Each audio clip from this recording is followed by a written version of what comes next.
1. Media Vietnam puji setinggi langit Timnas Indonesia. 2. Skenario pahit untuk Timnas lolos ke babak selanjutnya. 3.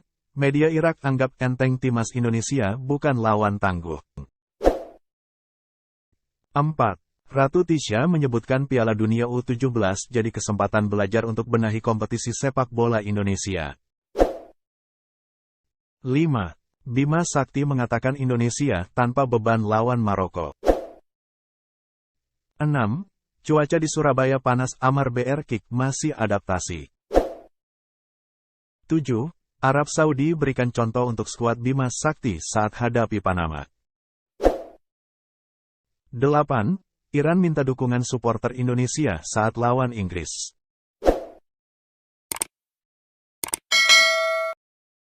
Media Vietnam, Soha, memberikan apresiasi terhadap mentalitas Timnas Indonesia U17 setelah berhasil menahan imbang Panama dalam laga kedua Grup A Piala Dunia U17 2023. Meskipun pertandingan berakhir dengan skor 1-1, Soha menganggap bahwa Timnas Indonesia U17 telah menunjukkan semangat yang patut diapresiasi. Panama unggul terlebih dahulu melalui gol Oldemar Castillo Jimenez menit 45. Namun Timnas Indonesia U17 berhasil menyamakan kedudukan lewat gol dari Arhan Kaka di menit 54. Media Vietnam tersebut menyimpulkan bahwa hasil imbang melawan Ekuador dan Panama, dua tim dengan peringkat dunia yang lebih tinggi, menunjukkan bahwa Timnas Indonesia U17 menciptakan kejutan besar di Piala Dunia U17. Indonesia berada di grup A dan meraih hasil imbang dalam dua laga, yakni 1-1 melawan Ekuador dan 1-1 kontra Panama. Pasukan Bima Sakti ada di posisi ketiga di bawah Ekuador dan Maroko. Indonesia wajib memenangkan pertandingan terakhir melawan Maroko jika ingin langsung melenggang ke babak 16 besar. Ada satu skenario lagi untuk lolos, yakni dengan memperebutkan peringkat ketiga terbaik. Baru-baru ini, media Irak, Win-Win menyebut bahwa grup F secara teori merupakan grup mudah bagi Timnas Irak. Karena itu, mereka pede singa Mesopotamia bisa melaju ke babak ketiga kualifikasi Piala Dunia 2026. Sebuah hasil drawing yang mudah bagi singa Mesopotamia di babak kualifikasi Piala Dunia 2026, tulis Win-Win. Menarik untuk melihat bagaimana pertemuan Timnas Irak vs Timnas Indonesia tengah pekan ini. Irak vs Indonesia sendiri juga bukan kali pertama bertemu. Sebelumnya, The Mesopotamian Lions sudah 6 kali bertemu tim Garuda. 5 kemenangan berhasil didapatkan, sementara 1 laga berakhir imbang.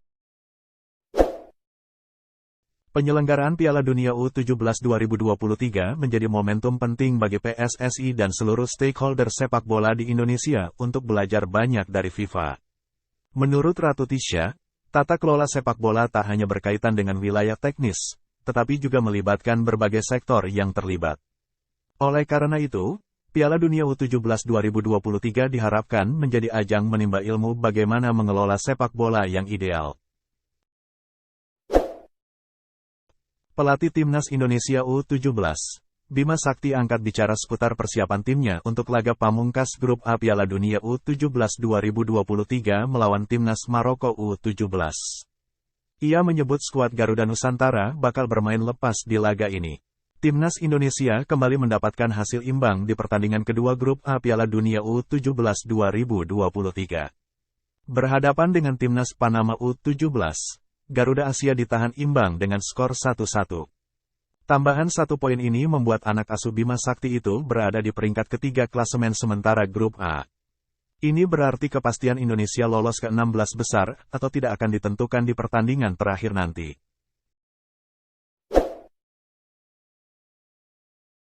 Pelatih Timnas Indonesia U17, yaitu Bima Sakti, mengatakan penampilan Amar BR Kick sudah bagus meski dia sebenarnya masih belum beradaptasi sepenuhnya dengan cuaca di Indonesia. Penampilan BR Kick di laga tersebut bisa dibilang menjanjikan. Dia akhirnya membantu Indonesia menahan imbang Panama U17 dengan skor 1-1. Amar BR Kick akhirnya menjalani debutnya dengan Timnas Indonesia U17. Dia dimainkan di paruh kedua laga lawan Panama U17 di Matchday 2 Grup A Piala Dunia U17 2023. Bima Sakti sukses membangkitkan mental timnas Indonesia U17 pada duel lawan Panama. Bima Sakti mengaku menyinggung kisah Arab Saudi ketika di ruang ganti pada jeda antar babak untuk menaikkan mental pasukannya. Babak pertama tidak berjalan mulus bagi Indonesia. Sebab, pada menit 45+3, gawang Indonesia dibobol Oldemar Castillo. Namun, pada menit ke-54, Arhan Kaka membuat skor menjadi 1-1. Bima Sakti membuka apa yang dilakukan saat halftime talk di ruang ganti. Bima Sakti punya mantra khusus. Dia menyebut kisah sukses Arab Saudi mengalahkan Argentina di Piala Dunia 2022 lalu untuk membangkitkan pasukannya. 8. Iran minta dukungan supporter Indonesia saat lawan Inggris. Iran menunjukkan perjuangan luar biasa saat menghadapi juara bertahan Brasil. Sempat tertinggal 0-2 di babak pertama, yang salah satunya gara-gara gol bunuh diri Abol Fazl Zamani. Iran berbalik menang 3-2 berkat gol-gol Yagob Barajeh, Kasrat Taheri, dan Esmail Golizadeh di paruh kedua. Dalam laga kontra Brasil itu, Iran mendapatkan dukungan dari supporter Indonesia. Pelatih Iran, Hossein Abdi, pun berharap timnya kembali disupport oleh para pendukung tuan rumah di laga kedua melawan Inggris nanti.